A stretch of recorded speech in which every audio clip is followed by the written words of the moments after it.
The broadcast is now starting. All attendees are in listen-only mode.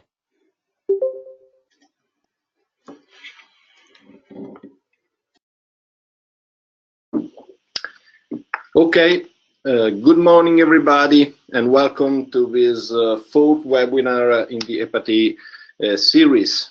My name is Dario Di Santo. I'm from FIRE for the Rational Use of Energy, one of the partners of the EPATEE consortium. And I will start introducing this webinar, and then we will go into the details of today's presentation. First of all, allow me to tell you that we hope this webinar will be interactive as the past ones. And to do this, you can use the chat, the question panes in the control center of GoToWebinar to ask questions. Just one thing, please remind to write in the question to whose speaker it is directed. Okay, it is better in order to allow us to better manage the discussion after the presentations.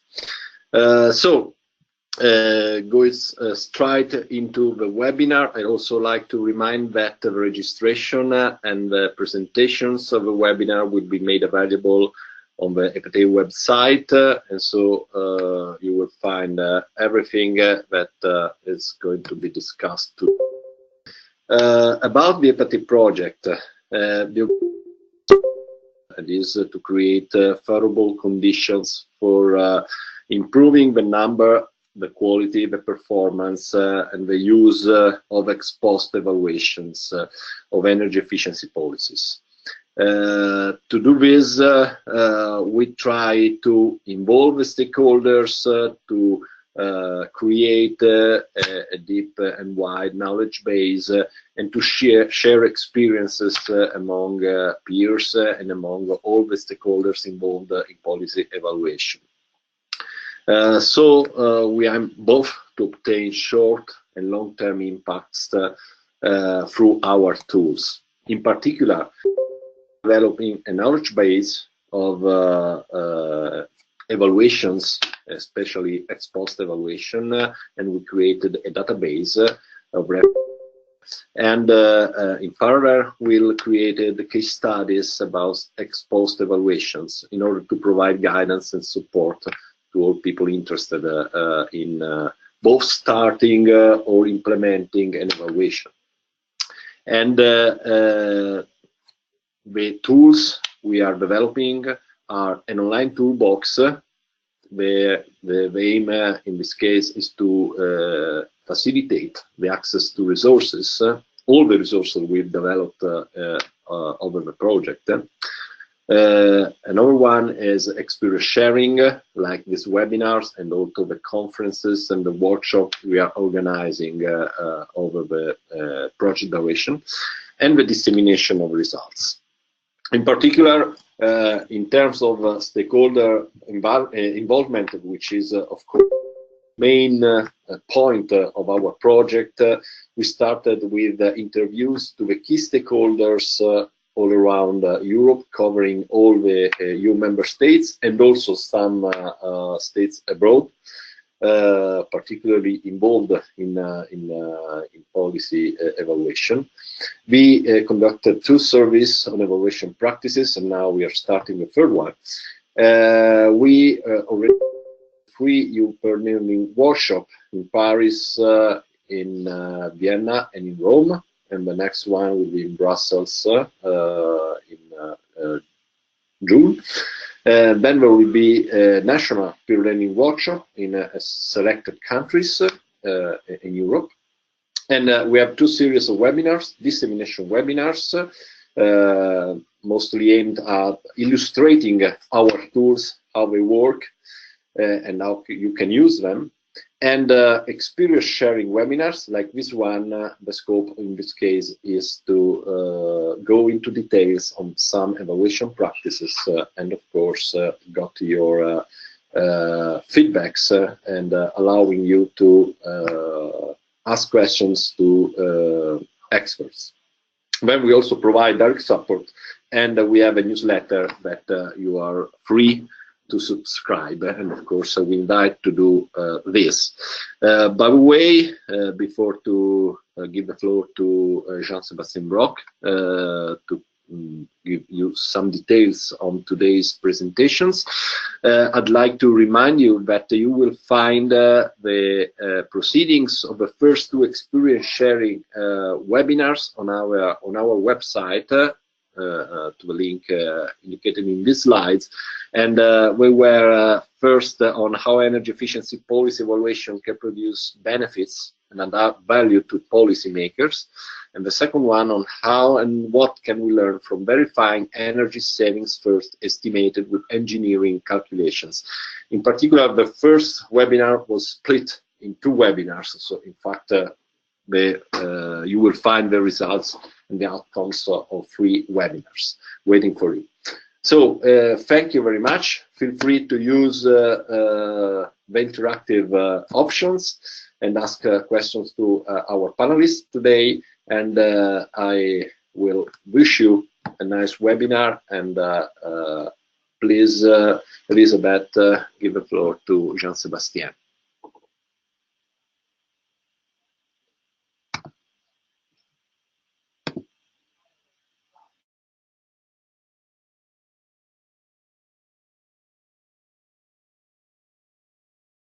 Hi everyone, Jean-Sébastien Brock speaking from IECP, Institute for European Energy, also a partner of the EPATEE Project.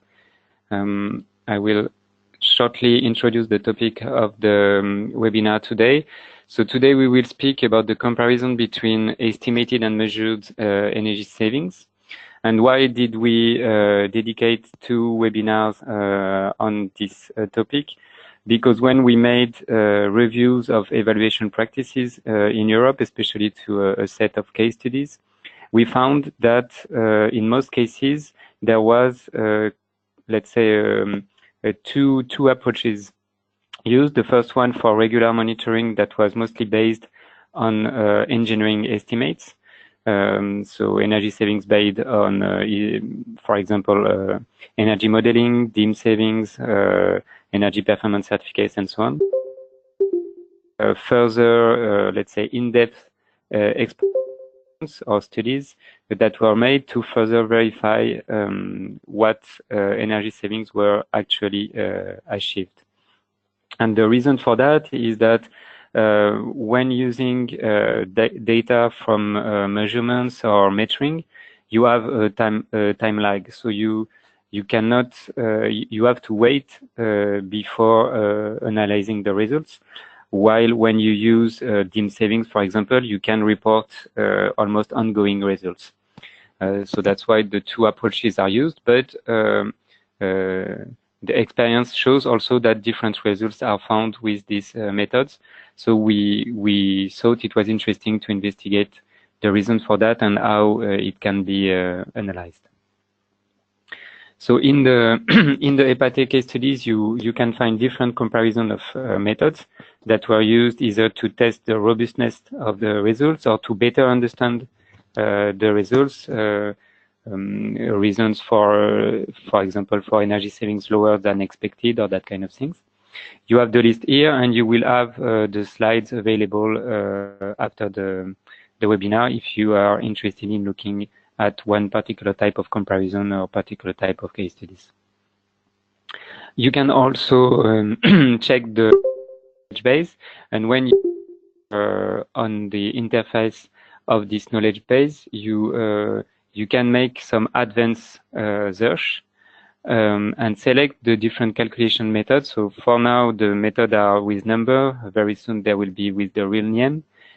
But already now you can see on the little question mark on the side the different name of the method. So for example, if you are interested in billing analysis, you can choose billing analysis, which is method 3, and you will get some more references about that. Then you can also check the previous webinars. As I said, there are 2 webinars dedicated on the topic of today. So of course, the one of today and another one that was held in December And the recordings and presentation of this webinar are already available on the website. So if you go on the link on the top, you will have the list, and you can go to webinar to check the recordings and presentation with two other speakers, two other experience. What's next? So today you will have two other examples from UK and the Netherlands. Brand new today, you will also have on the page for case studies, at the bottom of the page of case studies on the EPATEE website, you will find a topical case study on this topic, comparing estimated and measured energy savings, where we have included a bit more details from two examples taken from the EPATEE case studies, and a summary from a literature review of main issues raised when you try to compare estimated and measured energy savings. So I encourage you to have a look at the case studies webpage of the EPATEE website if you want to know more about that. And in terms of events, you can already note in your calendar the following dates. So we are starting, as Dario said, one big part of the project is to involve stakeholders and to share experience and discuss the issues. And for that, we are starting several national workshops. The first one will be in France mid-March, and there will be others in Germany, Croatia, Finland, Lithuania, and so on. So you can check that on the website as well. And there will be a dissemination webinar on the 28th of March, where we will present the new EPATEE online toolbox. So if you are interested in getting more guidance about evaluation practices, please save this date, and there will be very soon more information about the agenda of this webinar and registration link and so on.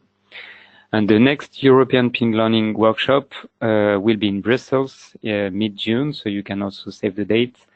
More information will be available in the coming weeks. I'm happy now to welcome our two speakers, and we will start with the experience from the Netherlands with Laure Ita. Elisabeth, you can give the floor to Laure, and to all of you, enjoy the webinar, and don't forget that you can ask in the chat, and when doing so, please mention to whom you are asking the question. Thank you very much, and have a good webinar.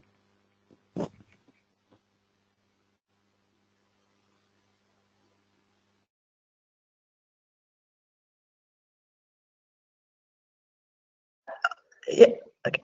Thank you so much, Jean-Sébastien, for introducing me. Do you see the screen very well? Because I have a small problem here, I think. Okay, yes, I think everyone can see it. Yeah, you can see it now, it's okay? Yeah, it's fine. It's fine. Okay. I start again. Jean-Sébastien, thank you very much for introducing me. I'm Laure Ita. I'm a professor at the Delft University of Technology in the Netherlands. And I am very happy that you have asked me to the Dutch case and what we have been learning in the past year on the subject of metered data and what we can learn from this data.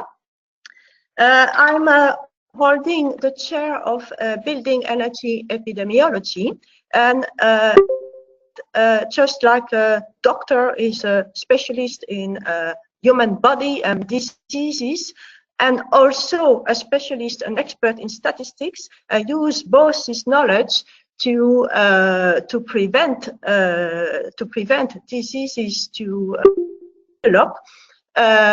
An energy epidemiologist has a lot of knowledge about HVAC systems, energy systems in buildings, and we couple this knowledge to statistical research in order to find out which factors influence operational energy use and how we can somehow prevent too high energy usage and understand energy systems in use. And there is, in fact, also next to EPATEE, there is also an Annex 70 from the International Energy Agency, where we on this type of subjects.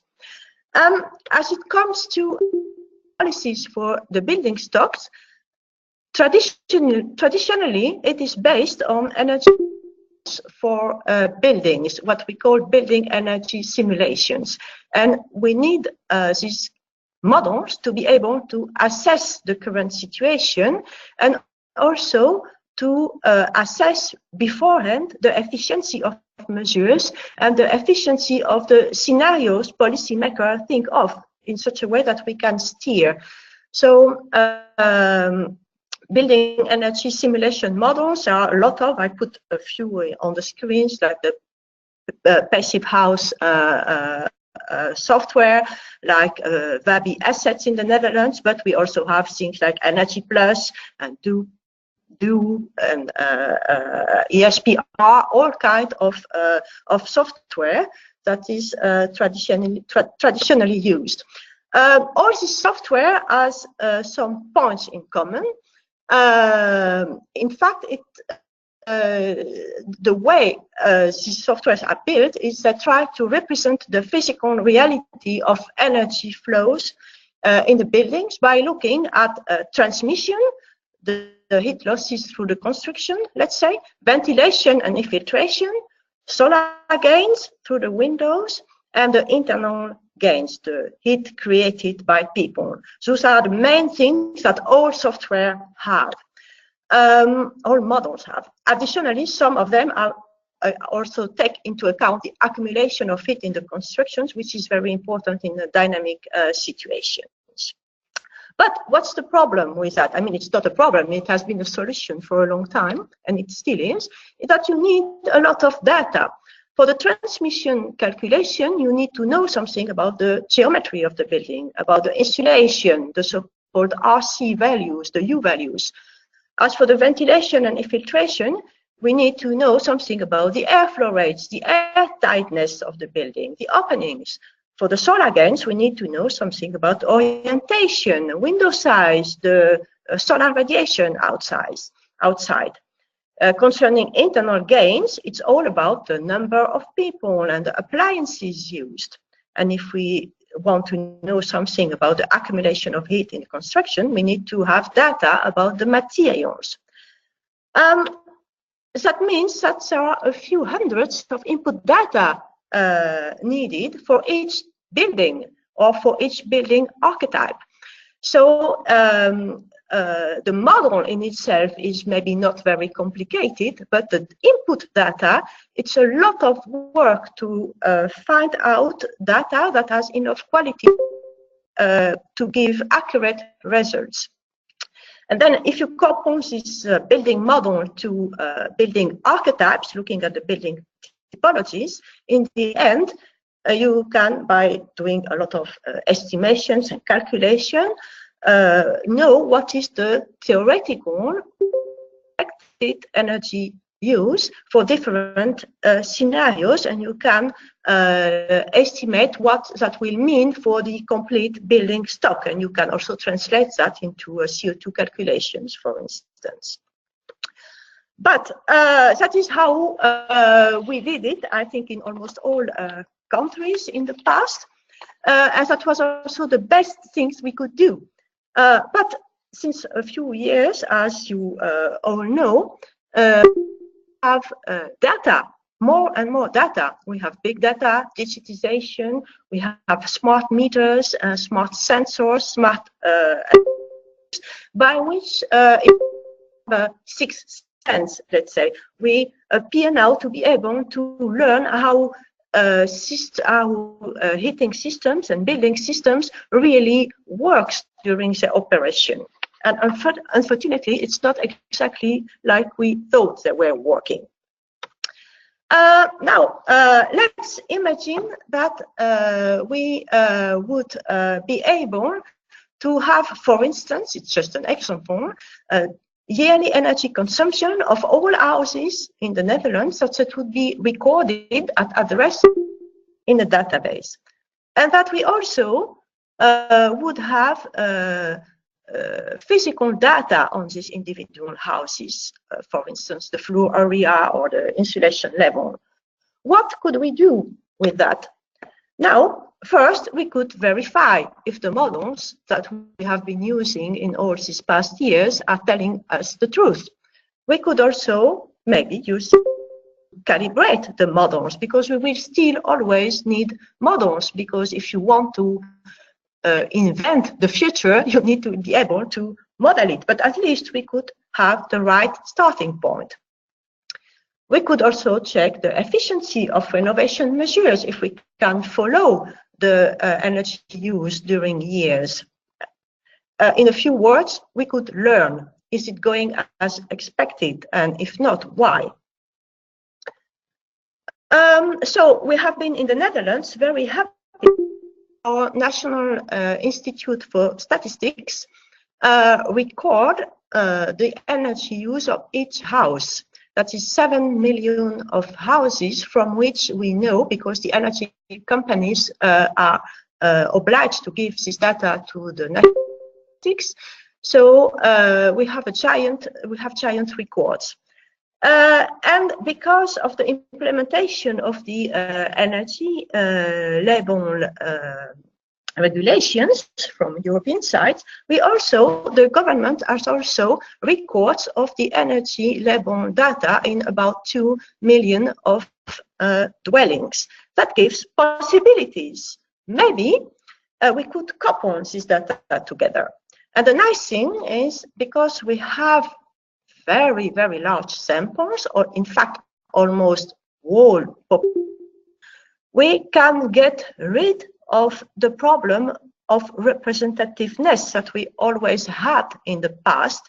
If we have a small sample of 200 houses or even 2,000, we have to check by using, for instance, 95 confidence intervals, that it is quite representative for the whole building stock. But if we have the whole building stock in the database, we have no issues about that. And we can know for sure what are the averages and what is the distribution of energy use. So that's very interesting for us. Unfortunately, I would like to mention that these giant databases are also tremendously shrinking when you try to use them. Because data is never completely okay.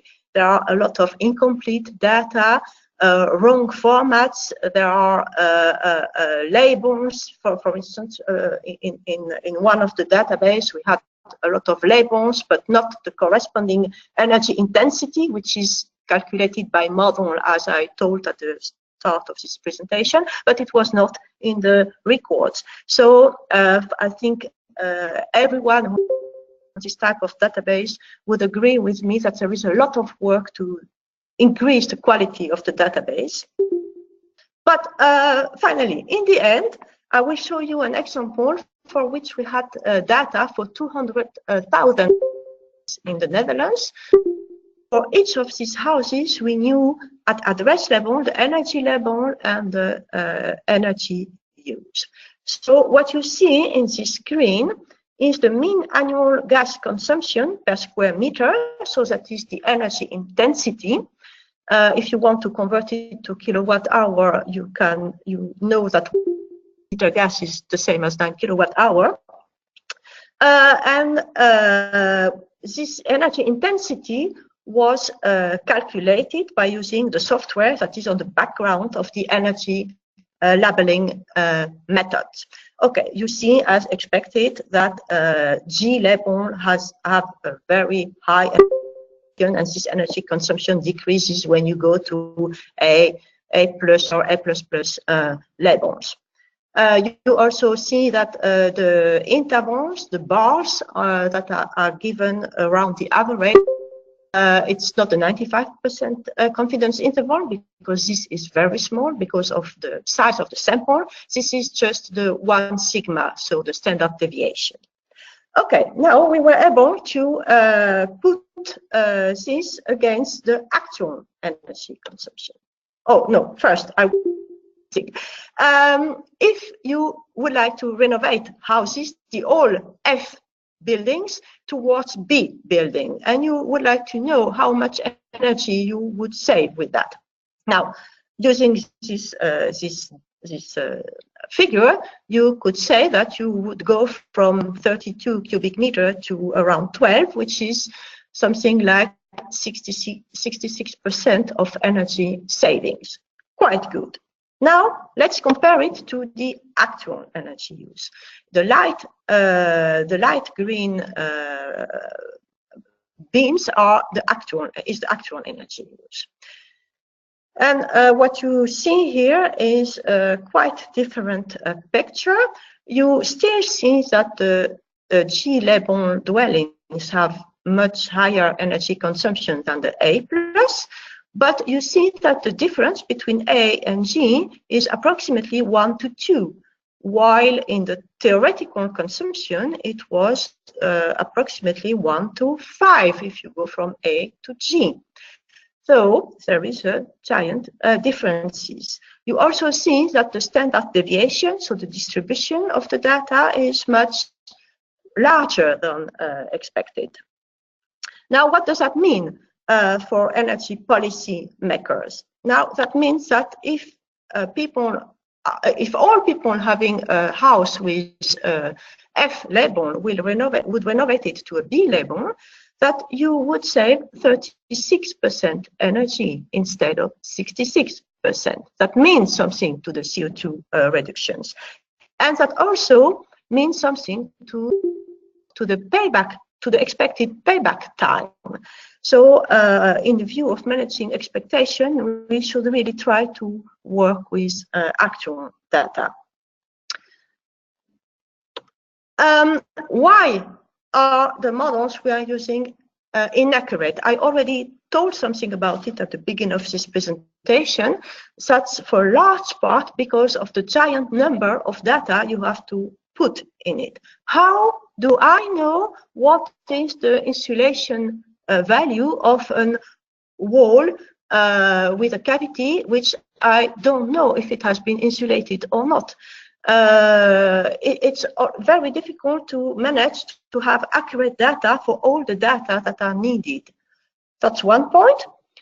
The second point is that we know very little about the interactions between the HVAC, so the heating, ventilation, and air conditioning systems, the building itself.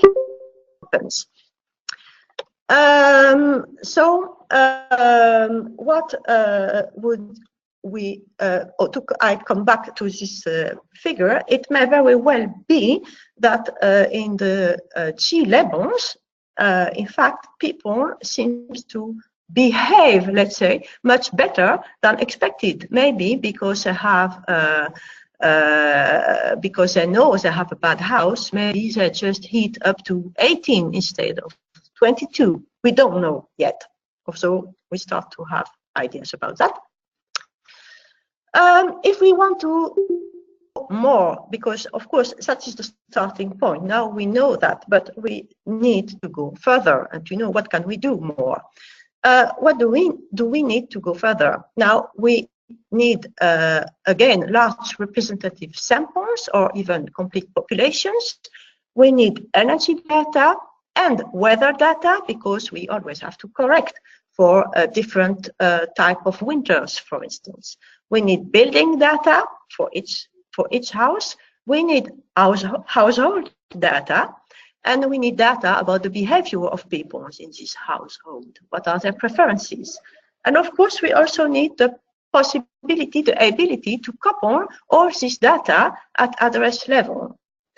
So as a university, I am not allowed to do that. Only our Institute for National Statistics is allowed to do that. And we use the data, we ask them to couple everything, and then we get the data anonymized and we can make our analysis. Privacy is an item, of course. For instance, I will show you a few examples of more of additional data that we got. I have been telling about the energy label database. We have one from our government, and it contains information, only the energy labels and sometimes also the energy intensity. But we are very lucky in the Netherlands with housing associations. You should know that in the Netherlands, 30% of whole houses are owned by housing associations. And it's a quite representative building stock for the old stock. These housing associations have recorded all inspection data that are used to calculate the energy intensities and the energy levels.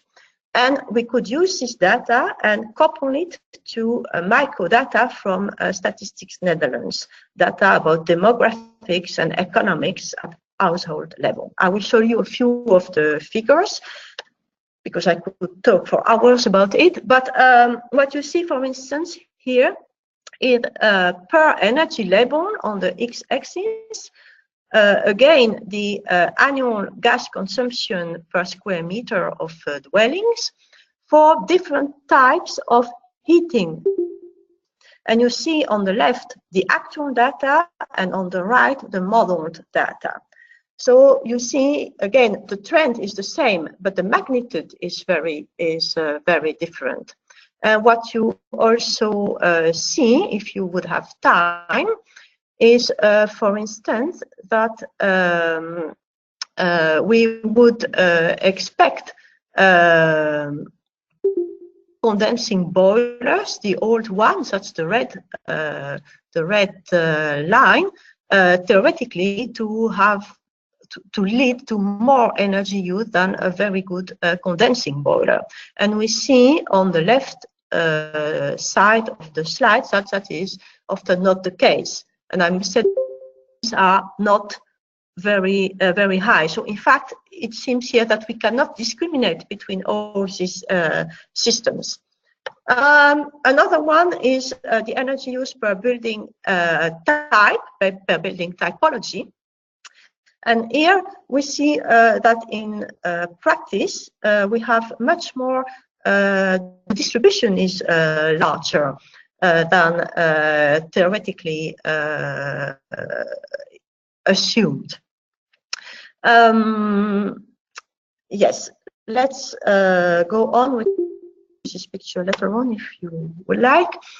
Now we have been, because we have gathered all this data, we have been trying to use statistical methods like multivariate regression models in order to determine what are the parameters who really influence the actual energy use. If we think parameters, we found that the floor area, the construction year, the typology, and the heating and ventilation types are very important parameters. From the household point of view, it's about the number of occupants, the composition, is it elderly, do you have young children, and also the ability to pay the bills. And from the behavioral point of view, it's about the number of hours of people being home, the temperature settings, and the consciousness of being energy. Indeed, let's say there is a large correlation always between the actual use and the way people are conscious on their energy use. We also studied what parameters now would explain the differences between the modeled and the actual one. And then we come to things that are not generally not put in the models, like do you have a programmable thermostat or don't you? Do you have a heating system that is maybe not entered in the system? What is your age? And is it a rented house or an homeowner? Are you an homeowner? And how do you behave during the weekend? And what is your comfort perception? Do you feel cold all the time, or are you happy with the climate you have? So this type of study, we want to continue them.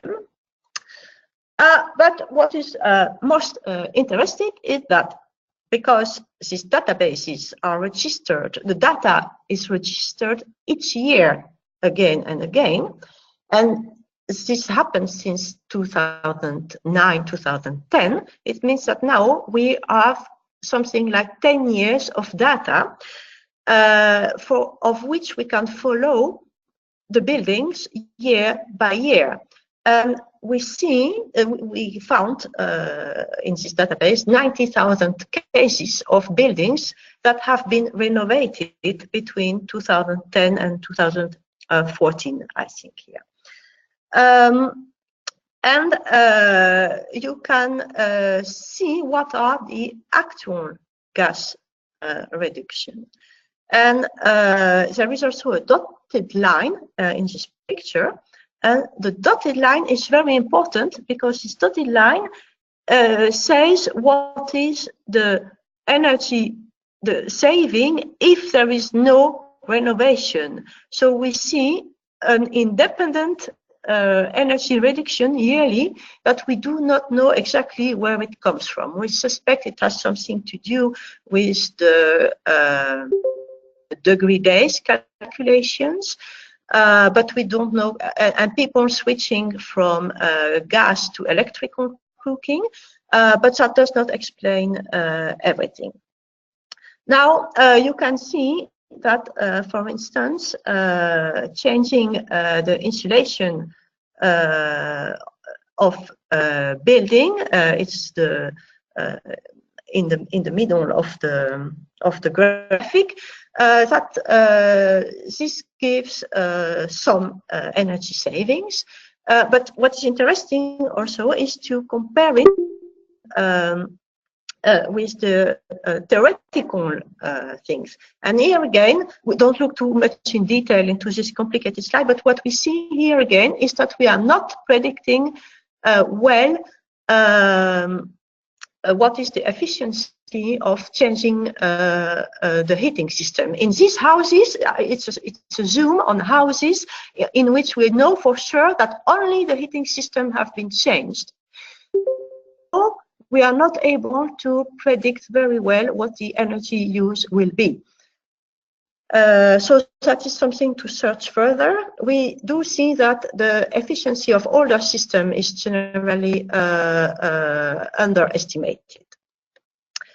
I come to the end of this and if you remember, I just told something about the models that we are using, that you need a lot of data, RC value, airflow rates, window size, number of people. Now, we think that by using machine learning algorithms in the future, we would be able to calibrate very well models in individual houses, but also in groups of houses.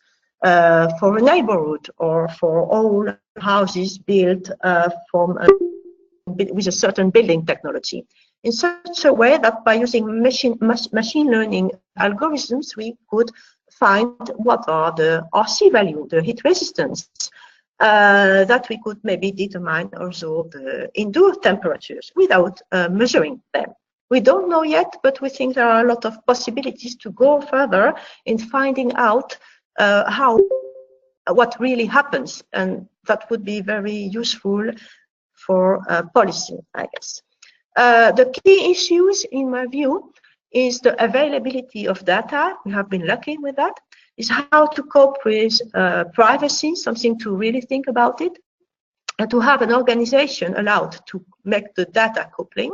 The quality of the data is a problem we will need years to solve, and it's about the intrinsic quality of data, but also the quality of the management of the databases, and the continuity of the data collection with the government taking care of that, of the National Statistical Institute taking care of that, otherwise it would be very difficult to do.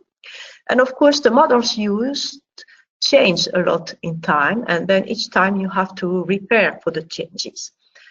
And I would say for people who are interested in research, time is a problem because getting a data and cleaning the data sets costs really time. And I do not mean a few hours or a few weeks, but months, up to 1 year sometimes. If you are interested by more literature, we had PhD students that made very good studies that you can download on the repository of the web of the Delft University. You can also find their paper there. And finish. Thank you very much for listening to me, and I can answer some questions now. Thank you very much, Laure, for this very interesting presentation that really shows how data and time demanding it can be to investigate these issues, and how progress has been made recently due to new opportunities, but also new challenges. I think we will move directly to the presentation by Alex, as we are a bit short of time. But to all participants, don't worry, we keep track of your questions, and we will come back to the questions at the end of the webinar. So Alex, the floor is yours.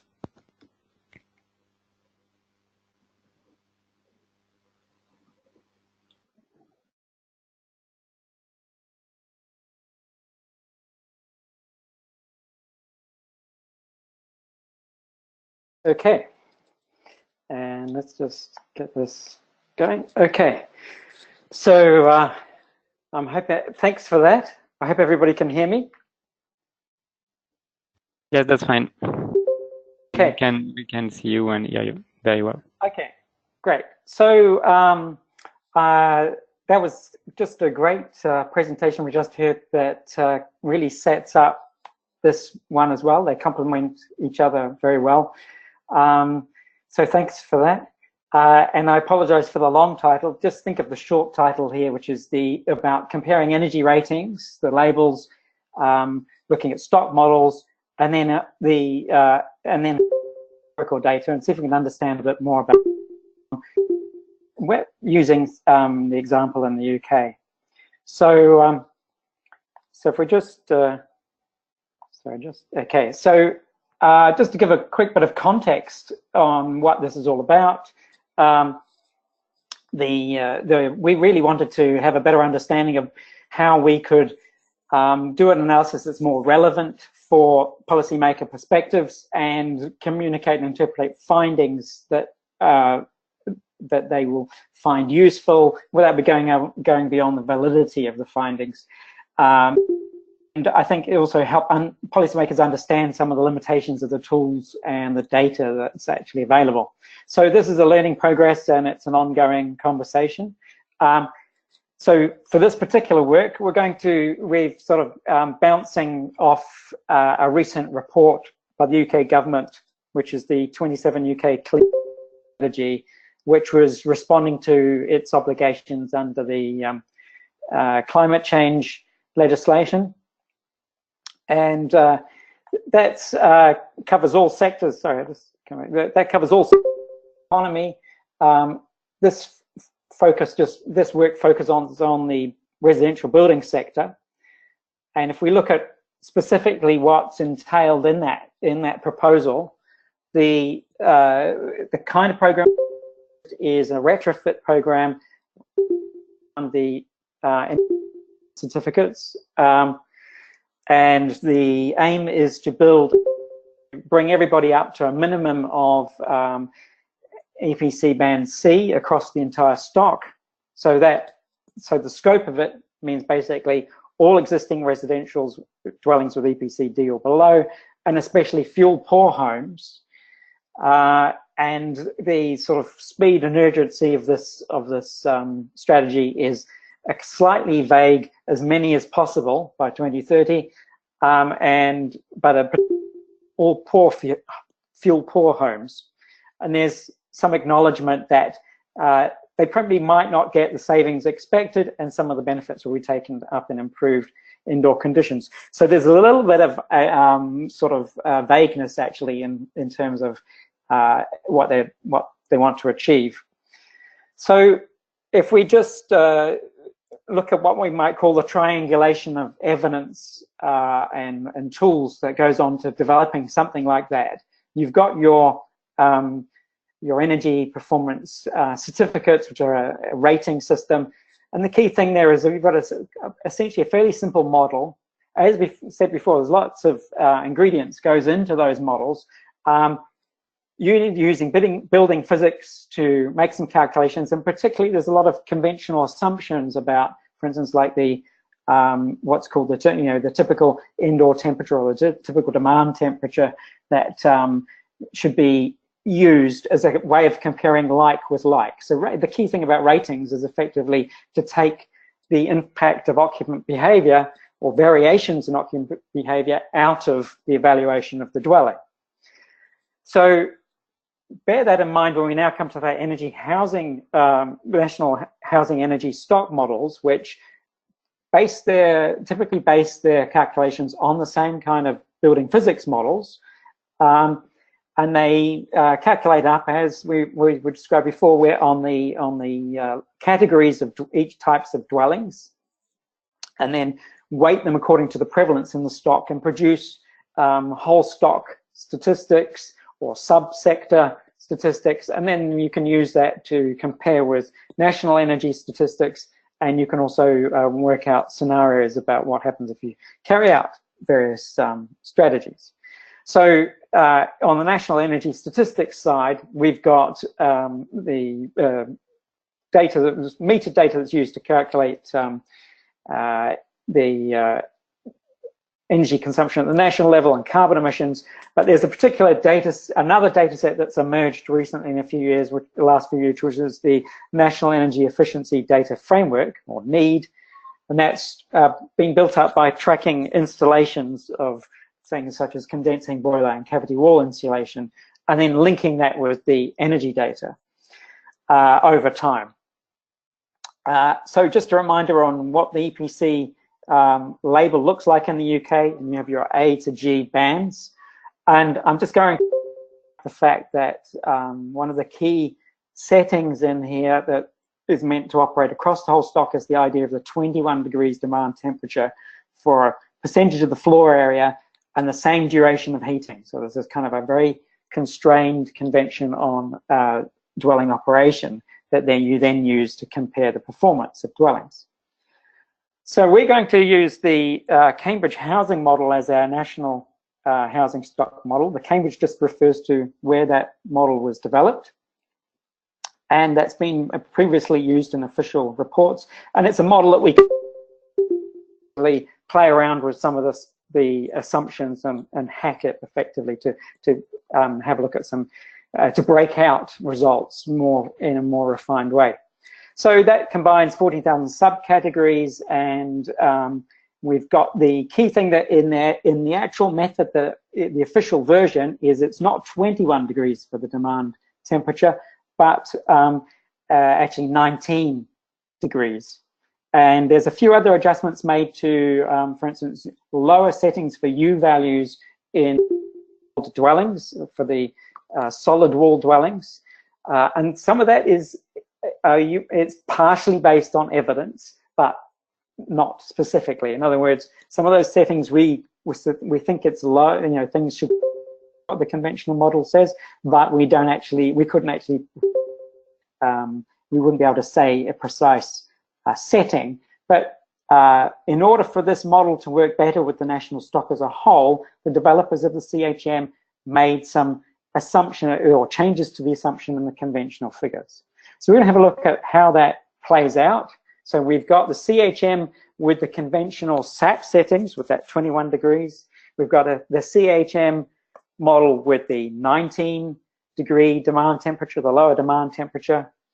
And we've got our need gas and electricity data from over 2.5 million dwellings. We're excluding flats and apartments because we understand the it's hard to understand the external wall area and so on for those. So kind of more controlled or more predictable building types of just the terraces and detached and semi-detached and so on. And then we've got the common factors. We've got EPC bands going through this data. So we can bands and gas consumption we generated out of CHM, and we've got EPC bands assigned to the need dwelling data. I'm going to focus on the gas consumption predicted out of from those for those dwellings, where that's been recorded as the primary heating fuel. electricity data is available, but no other fuels. So there may be other fuels used, but that's not recorded. And we don't know, it's not even recorded as if it exists. But the gas is the primary. Gas is specified as a fuel. So we're going to disaggregate that by dwelling type, age band, and eventually floor area to look at what's going on and see if we can have a look at the systematic variations. So in this first graph, just focus on the solid dark black line, and that's the need average gas consumption. The stepping down relates to the age bands. So we only have relatively simple data about the building. So one of them is the age band of construction. And so, for instance, you can see the pre-1930 age band and so on. And you can see that actually there's very little variation across the age bands.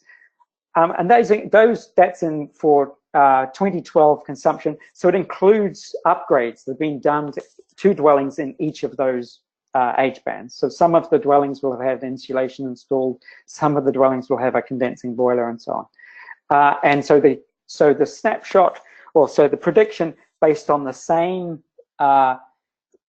level of upgrade in those age bands is coming out of the models, which are shown in the blue. The dashed black line just 75 percentile upper consumption, just to kind of give an indication of spread, see what's going on.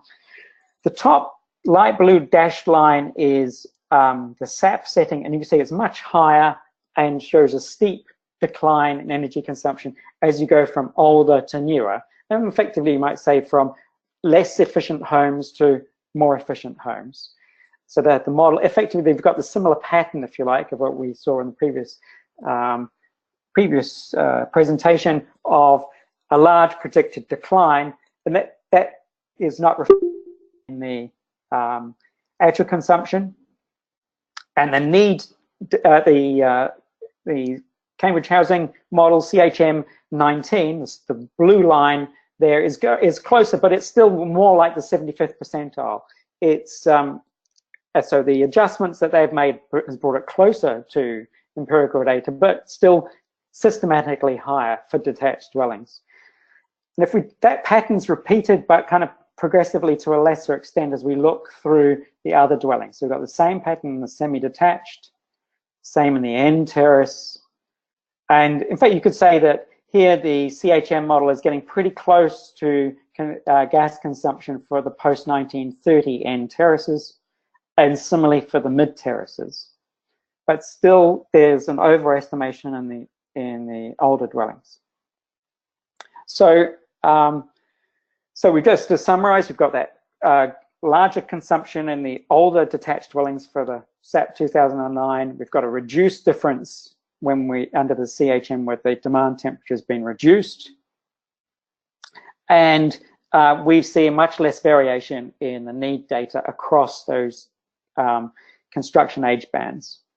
So if we look at detached dwellings by floor area, and the interesting thing is that the variation really is most apparent for large dwellings. So dwellings over the 150 square meters, which is large for UK. The average dwelling size is 100 square meters. So, and it's not far off for the other area bands. So there's something, it appears, about modeling of large detached dwellings with large floor areas, that the assumptions in the models are going awry. And if we jump to mid terraces, where we would think the building physics should be kind of, less opportunity for things to change because you haven't got as much external wall area, you see the same pattern of actually the large old, in this case it's from 100 to 101 to 150 square meters in the older detached dwellings, older mid-terrace dwellings. Again, this large variation coming out of the housing model. So it's still, there's, even with the mid-terrace, there's something about large floor areas, even though actually there's not that many large mid-terraces, but we've been able to pick out when you've got 2.5 million dwellings, you can pull out a relatively small group, older, large, mid-terraces, and make this comparison. So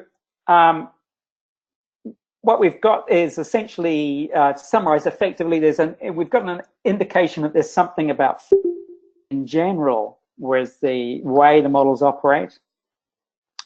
And this highlights this tension between using uniform settings in the models and ratings to try and get like for like, and actually the variations in probably what's going on and how these buildings are used across the, especially when if you've got more scope for variation in larger dwellings, then they probably just are not heating them in the same way that smaller dwellings are. And in fact, actually, we shouldn't just say it's heating. It could be a number of to do with ventilation and all sorts of other things, which can be kind of hidden under the label of temperature demand for that building. So let's jump to go back to what the EPC bands would expect. And this is gas consumption out of the based on the EPC. Remember, I haven't got floor areas, and we have to kind of reverse engineer and get gas consumption. And this is kind of worst case scenario gas consumption, because we are assuming that the secondary heating is also gas consumption. But nevertheless, if you compare the gas consumption across each of these different age bands, which I've colored up in the familiar patterns, and compare that to the black outline, which is what the need dwellings that are in each of those age bands, and then look at the construction age band. So the bottom has got the oldest ones there. You see that, again, the need gas consumption doesn't vary as much across the EPC label bands as EPC Statistical bands as much as you would expect, based on what the prediction is. It does, in fact, one thing you could say is also that the EPC A and B consumption is actually higher than or within the error of EPC band C. So just remember that strategy of bringing everything up to level C. It seems like at least that is a good level to aim for, because there doesn't seem to be much point, based on the evidence, to go further without further work on how to achieve it. And then also you've got the idea that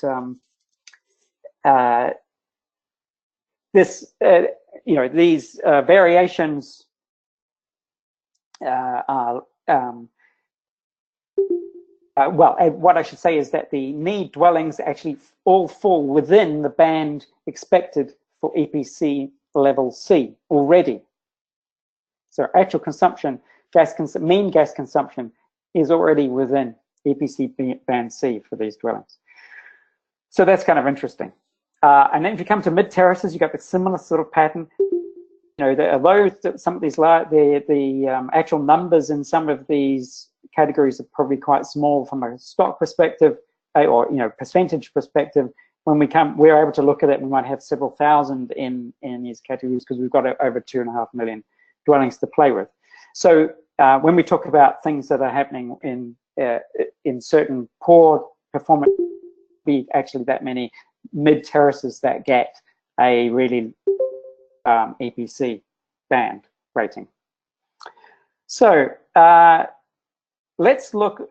The next slide converts that to the savings expected by shifting everybody up based on the need consumption up to level C, and doing the same with what you'd expect from a kind of naive or simple conversion from a EPC label up to EPC level. And we get this figure of about,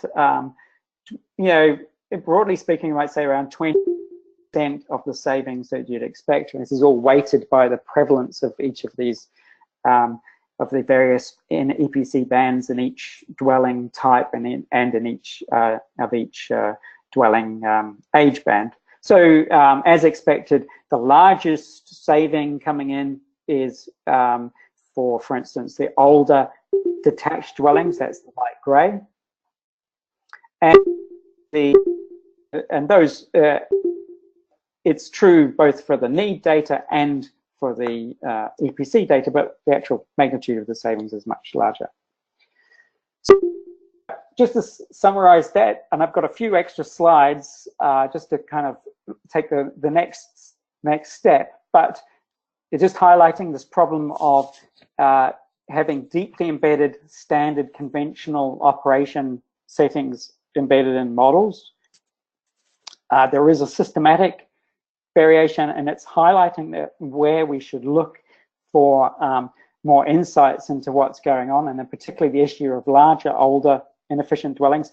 And that is one of the main target groups for a kind of a retrofit program.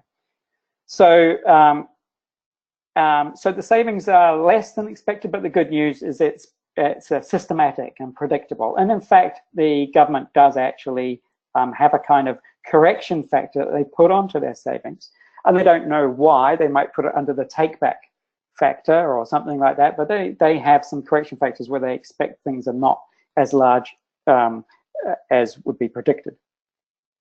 So if we just, last few slides, just have a look at some, this is work in progress. And so we'll look at the, we kind of do a case control study and really try and do like with like comparisons. And we'll focus on detached dwellings with first off solid wall construction. And our baseline is that we will have no insulation and no energy efficient boiler. That's your baseline. So, and then we compare when we introduce energy efficiency measures such as insulation and condensing boilers. So just to give you a glance of the underlying data, we're actually talking about subtle shifts in the distribution of these energy consumptions. There's a widespread and things just get nudged along. And you can do box plots which show declines. But we really wanted to actually kind of delve a little bit more clearly to see how the distribution shifts and explain, if you like, communicate what's going on in a different way.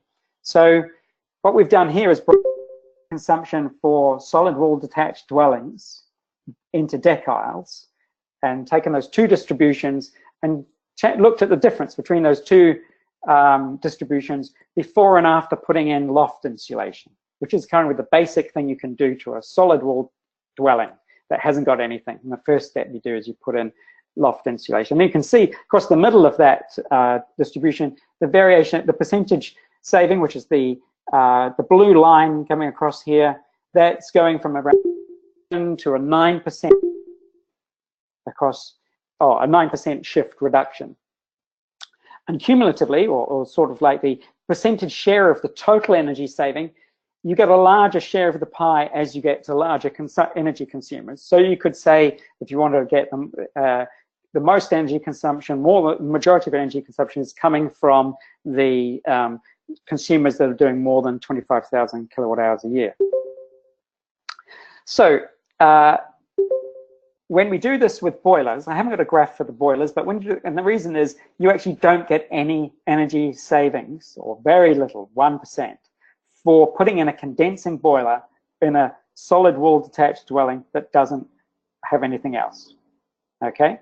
But when you put it in, when you put loft insulation and condensing boiling in together, compared with the baseline that doesn't have any, you get more than an additive effect. So you jump up to 10 to 12 or 13% savings across the broad bulk of the distribution fairly consistently. So it's interesting that when we talk about average percentage savings of condensing boilers, we should actually think really about, are those condensing boilers going into dwellings that already have some energy efficiency measures or not? And the argument would be that if you're going to put in a condensing boiler, you should really be doing all the insulation as well.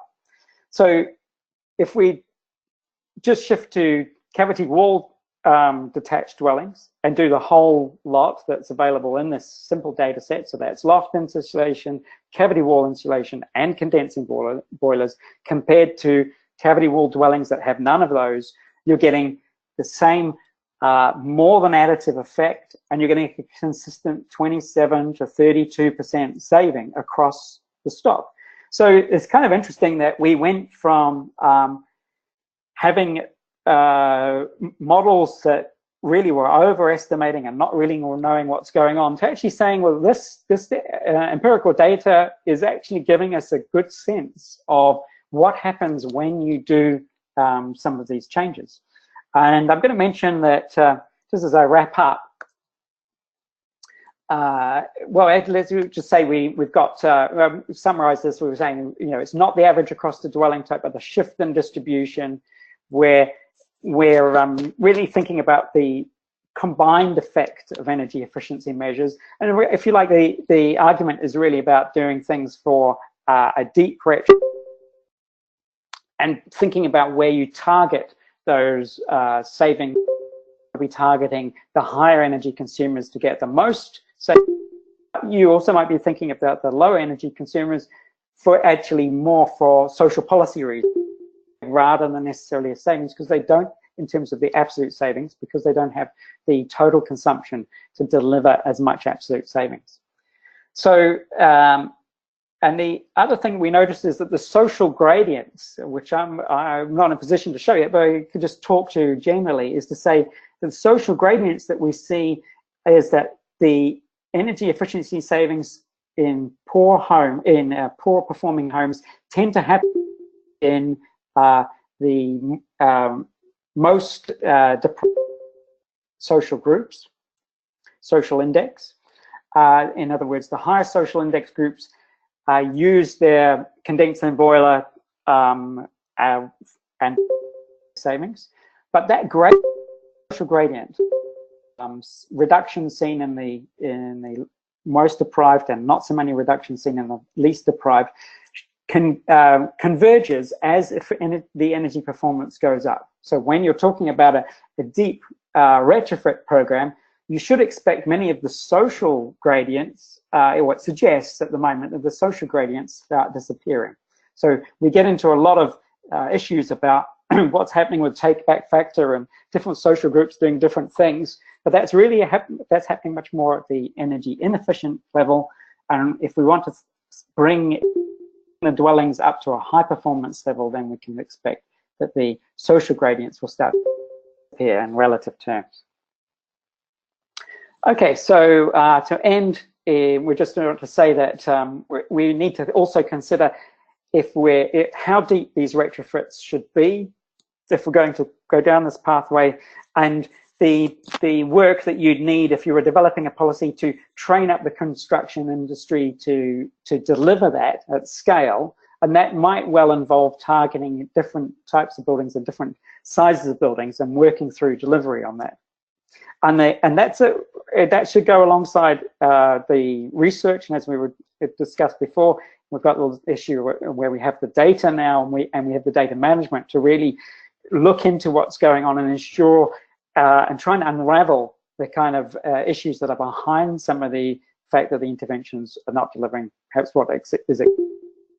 And you know, and I'm going to conclude that I do think the transformation of the residential stock to being far more efficient is doable, but it really is a matter of bringing the research, evidence, and policy development hand in hand and iteratively going through at large scale and in more detailed studies to diagnose what's going on and look at these sort of at the larger scale energy epidemiology approach of shifting populations and are they moving as expected, shifting the stock as is it changing as expected. All that should go hand in hand.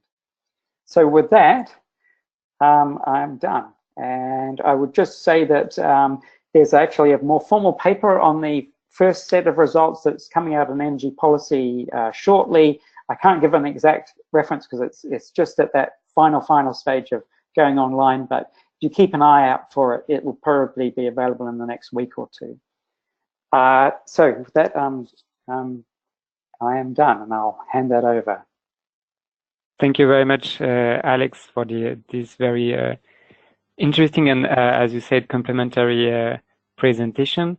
We will now move to the questions. So we have already a few ones. If you want to ask questions, that's still to do so.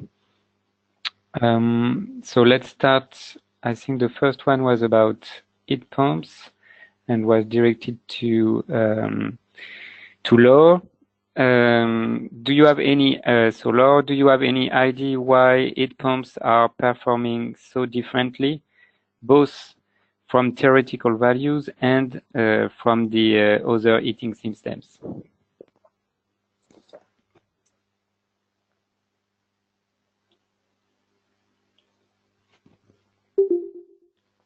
I don't know, Laure, if you get the questions. Yes, okay. You can hear me now? Yes, yes, perfect. Can you hear me? Yeah, okay, that's perfect. good. So, I'll share the webcam. Maybe you can see me or you can't. Yes, I think it's better. Yes, as for the heat pumps, to make a very detailed study on the heat pump, because heat electricity. And our study was focused mainly on the gas, which is 99% of the gas of the heating consumption in the Netherlands, so 95%. I don't know exactly. And as for the heat pumps, there are generally double systems. So you would see in the presentations there is also some gas data for housing having an electrical heat pump, which may seem contradictory, but is not, because this heat pump to gas boiler for the additional heating when it's too cold. And some of the houses also have an electrical heat pump for space heating and a gas boiler for hot tap water heating. And there is always in the data I show some gas use for cooking. I don't know if this answered the question. Actually, can I just add that I can agree that heat pumps are very complicated, and in our studies with heat pumps, there's a big difference to having field trials of heat pumps where data is collected off heat pumps that have just been installed versus trials where heat pumps have been installed and then people have subsequently gone back and investigated and really delved into what's going on and, if you like, fixed the heat pump, and then performance has improved.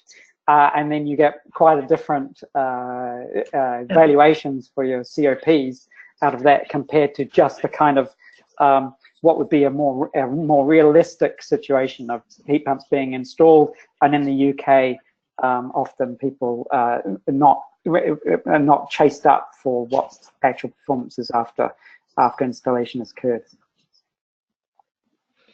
Yes, and we also have the problem of discriminating between the electricity used for appliances and lighting and heat pumps. But okay, we can deal with that, but that's not completely evident. I think that answered the question. We can move to a second question, which is about sample size and representativeness. Initially, that was for you, Laure, but I'm quite sure that it's also relevant for Alex. So, question to Laure: the sample that can finally be analyzed is much smaller point that was close to the world population, as you said, due to the fact that you need to clean data, missing data, and so on. So does it create, again, the problem of possible bias and representativeness issues? Now, it could, surely, but you always have to make representativeness tests on the sample that remains, because you want to make sure that this sample is representative for the whole building stock. In our case, it did not give any problems, and so it's working. But you have to check. Yeah, that's the point. And of course, it's better to have 2 million than 200,000. And it could have been that these 200,000 would be biased, but we checked for building types, for type of households, for all kind of things, and it was quite representative. So, and the 95% confidence intervals were also very small. So, okay, thank you very much. Yeah. So, if I can do the same thing, just to say for the need data set, that's comes from a much larger data set and is constructed and released to researchers as a representative data set where they've selected the dwellings based on the English Housing Survey and other surveys, which are used to construct the stock models that you saw in the CHM. So, and you could argue, is the English Housing Survey representative, because then it has hard work going into certain areas. I think we should also bear in mind that, and it is very large numbers, so I think we're pretty good there. But we should also bear in mind there is, aside from representativeness, another important thing is actually having what's called a heterogeneity, that is enough variation, enough numbers in the different group categories that you want to analyze. And then if as long as you've got within those groups a large number, you can compare the two. You're not talking about the stock as a whole, you're talking about what's the difference between this dwelling that has these groups of dwellings that have boilers versus those, you know, detached dwellings of certain age. We've got 50,000 of those, and the similar age dwellings, but they've got condensing boilers, and we've got, you know, 70,000 of those. And you're looking at the difference. Those results are quite robust. Because because you're not, the real problem with representativeness is more about talking, when you're trying to talk about things as the stock as a whole. So if you're trying to convert savings up to a stock as a whole, yes, you can be thrown out. But if you're after really about, is the size of the saving different to what I'd expect, it's certainly enough to raise questions. And you'd have to explain why was such a large sample so out as to provide incorrect answers about a difference between predicted and actual savings. Okay, thank you very much for this. Yes, please, Laura, if you want to add something. No, I just wanted to say I couldn't agree more. So. Okay, perfect. Thank you, Alex. Thanks a lot for these clarifications about ethical issues. That's clear that not all of us are familiar with that, so that's always good to remind them. The next questions goes to maybe it's a bit more methodological and about the objectives of the studies. So that's a question for both of you. Are there differences in the methods that can be used to analyze the building stock and the methods that can be used to evaluate a renovation program? Because I think that in the two presentations you deal with the analysis of the stock, let's say more. So how would you see these methods, or would you work differently if the objective were to evaluate the savings from a particular renovation program? Now, yeah, maybe I will start. Surely, we have. If you are trying to study a renovation program, I think a main point is to have measurements before and after. And that is sometimes forgotten. And you also, there is one point we always have problems with, is that in many renovation programs in the Netherlands, the occupants change. So people, especially housing, people are moved and new people come in the house. And that introduces uncertainties in the data. But Alex, probably you also have. Yeah, I agree with all that, and so you know the definitely time series data is really important, the before and after, and then I think the idea of taking things step by step. So if you like, we can't do everything on every dwelling, but we could have different levels of studies at different scales, and definitely there should be a group of dwellings that really are quite intensively monitored to understand what's going on, especially early on when you're trying to understand, you're trying to eliminate things like, is the installation actually correct, or are they making so is the thing working as expected? Is they actually turning on them, turning off? And we had issues with where really the not being able to address underlying issues about, or not being able to distinguish between installation problems versus operational problems is a huge barrier to figure out what you should do and where the savings are as expected. Because it could be that if the certain pipes are not connected the right way and temperature settings are the wrong, you can mess things up, especially when you start doing things like deep retrofits where you have a combination of measures all done at once. So my idea would be, I think, to do a very kind of progressive step-by-step scaling up, as well as having large data on a large number of people that are coming into the program, and data going back in time. And interviews too, interviews of the occupants to understand, because they can provide some insights which you don't get from just doing building surveys and measurement data. So actually having a occupants to find out what's going on, even if to find out that they're away on holiday, and so that's the reason why nothing was happening for 3 months, that sort of thing. Yeah, I completely do agree. You really need to have more in-depth studies and to have surveys together with the inspection. But about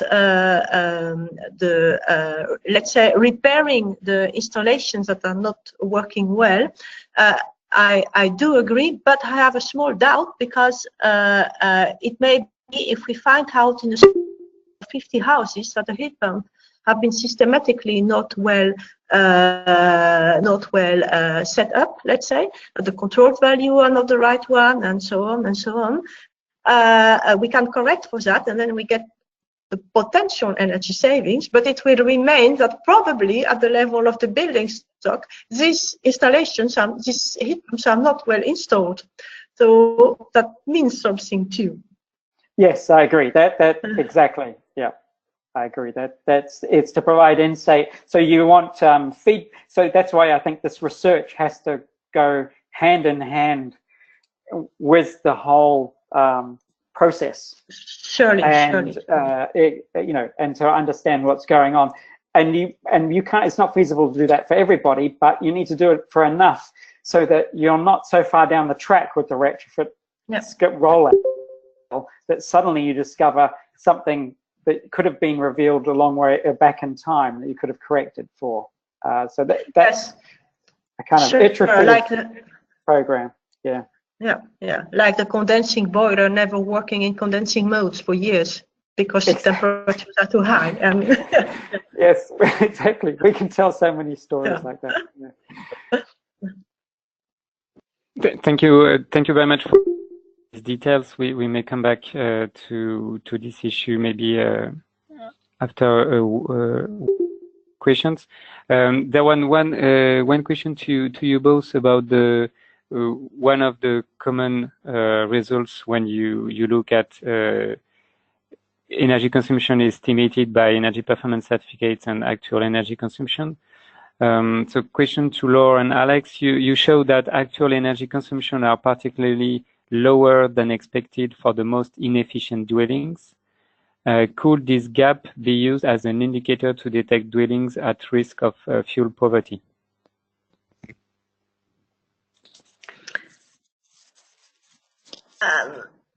I just a start of an answer. I would say that the situation in the UK and in the Netherlands is different, as we have in the Netherlands almost no fuel poverty. And I think I know that in the UK there is a lot. And in the Netherlands we see that especially the poor level, the bad level buildings are older houses that are bought by more rich people because they are very, very nice, very big, very large. So I think it's really the case in the two countries, maybe very different. Alex, I don't know how you see the problem. Yes, look, I think if, for instance, if you put a model, you probably would say, yes, you can, it would come up as a predictor of fuel poverty, but a lot of other things are predictors of fuel poverty as well. And there's a lot of you know, and maybe it's not as you know, and it's not as distinguishing as you might think. And you can also, the Warm Front program also showed you could put people into fuel poverty by giving them whole house heating. So they start suddenly turning on the central heating, but that may be a good thing because they actually have warmer homes from a health perspective, but not such a good thing, you know, if they choose that. But then in technical terms, they put them into fuel poverty. So I think fuel poverty is complicated, but I would come back to this idea that that a pathway through the issue of fuel poverty is to, I think, this notion that if we aim for delivering really energy efficient homes, a lot of the issues of social gradients about what's going on inside those homes, or at least greatly reduce. And we've got some graphs, which is just a little bit too early to really show, but this idea of that energy consumption across energy performance certificates starts converging across gradients. And so that says that, if you like, the concerns about targeting, you know, who would we target if we were just doing small step improvements is quite an issue, because who will benefit the most and who may be put in and out of fuel poverty becomes more of an issue. But if you're doing something more substantial and shifting everything up and delivering that, then you know that it's not really that the differences in savings are not going to vary as much based on issues, social issues such as fuel poverty. And hopefully you're going to get better indoor conditions and put everybody out of fuel poverty. But you've got to shift the stock up to the high performance end to start seeing those sort of results. Thank you very much for this complementary answers, and also to highlight that the situations can be between the Netherlands and the UK about that. Maybe just as we are a bit out of time now, there is one more comment from one participant, and a good question that can be used to conclude the webinar. So the comment first.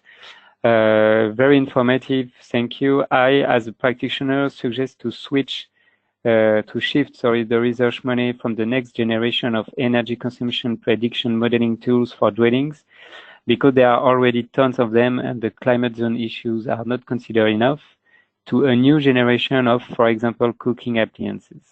I suggest also control the energy reduction caused by the so-called energy savings lamps with the old ones, and the LCA of the whole transition process. Thank you for your time and attention. So that's more or less a kind of skeptical comment. Maybe you can react to that before you answer to the last question that I will just tell you. So the concluding question would be, question to Laura and Alex, what would be your main recommendations for policy design based on your findings? It would certainly be, I mean, we I think we cannot develop good policies without developing models, because you have to project in the future to know where you want to go. So you need some kind of modeling. But I would say that it's very urgent to make the models, not the models better, but not the models themselves, they are good, but the input to the model better. And I think the actual data is something that will really definitely help us to know what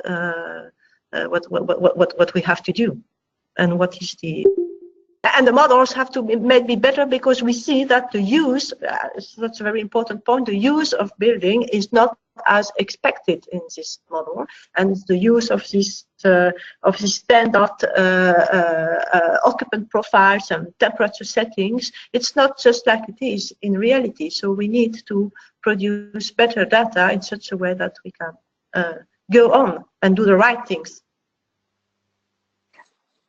Yes, I agree with that. And if you like, the issue of clarity in understanding that. So one thing is that the settings and these inputs that are in the models are sometimes just convention. So this thing about the 21 degrees isn't empirically based as such. There isn't a study, and it's certainly not based. I mean, we don't know what the demand temperature empirically measured value for UK dwellings is. So someone's made a judgment about that, but it's deeply buried in the model, and the floor area that's used as the heated area that drives the model for the whole dwelling is another kind of convention, as is ventilation rates and so on. And some of these numbers just act as kind of large levers. So when you shift it down in the Cambridge housing model to 19 degrees, you're really effectively just a way of dropping the energy consumption of the whole model across the stock. But it's not. We don't actually know if it's 19 degrees. We've got some studies that show it should be lower than 21. But we haven't got measurements to say it should be 19 degrees, and we don't know what the ventilation is, and if it's other things. So we need the data to actually, we need to have an understanding that some of those settings are conventions and not measured data. And as was said, we do need the data to actually put in what's really going on, and maybe have some, some more explicit adjustments to say, okay, when we do these things that we think are going on, we then have to adjust it by a certain amount, and it gives some sense of the gap between the model or the area where the model needs to be improved. So all this is kind of about pulling apart the model in more detail, and not just blindly going with energy performance certificate models. And then even if you don't accept those, then maybe just putting a massive correction factor, because and put that under, call that take back, because none of that really gives us a deeper understanding of what's going on. Because what we are after is to be able to target certain parts of the stock with certain levels of improvement and see if we can actually make things happen as expected for this money. So yeah. And maybe I would add that in view of the much lower differences between the energy use in all these levels, that it would be wise from the practical point of view to go towards kind of minimum renovation level that is needed to implement renewables. Because then that's the only way to be sustainable. So that would be a very practical recommendation. That's a good concluding remark. I thank you very much, Laura and Alex, for this very interesting presentation and for the discussions. I really encourage the participants to keep following your research works, because I think we all understood that there will be more coming in the next months and years with more data available and more experience with analyzing all these issues. About EPATEE, as I mentioned in the beginning, the next event will be the dissemination webinar on the 28th of March. And please feel free to visit our website. You will see new resources coming soon, especially the toolbox. And about the link between the studies, the type of studies that we have been talking about this morning, and policymaking, there is also an interesting presentation that was made by the UK Ministry, the EIS, at the last European workshop in Rome, especially about the use of need and how they use that to revise the DIM scores for the energy company obligations. I also encourage you to have a look at the materials from the last workshop. With that, I wish you a very pleasant day, and hope to talk to you at the next webinar. Thank you very much. Thank you for inviting us. Bye bye. Thank you. Bye bye.